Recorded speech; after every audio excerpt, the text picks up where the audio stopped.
Noriega, Genghis Khan, Saddam Hussein, and me, the brain, we all have this one thing in common. We are into world domination. It's a new sensation, try it and you'll feel elation. It's the gift to give the guy who wants everything.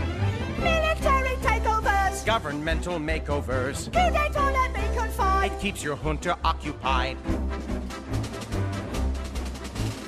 Look here at this dotted line. As overlord, I could combine and make this all one sovereign state. Oh, overlord, you are so great. I'll sew up this divided planet. My regime will surely span it. Yummy spammer, will you can it? No, Pinky, you will.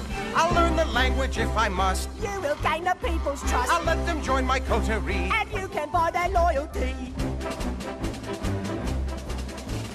There are several formulae I like to use for domination and to get the maximum effect out of a helpless nation. Crab meat or magnetic shoes, mind-controlling pink tutus, or a giant signal tower to telecast my mental power. Think big, not small. Dominoes will start to fall. And then I can be the mouse who conquers man.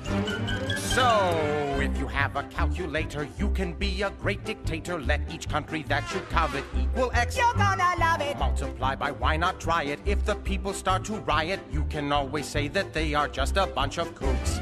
People just need to be led. By a mouse with a big head. To their weakness they'll succumb. If you give them chewing gum. It may bother them a bit, But they'll soon get over it. they won't mind when I'm the czar of all that we see near and far.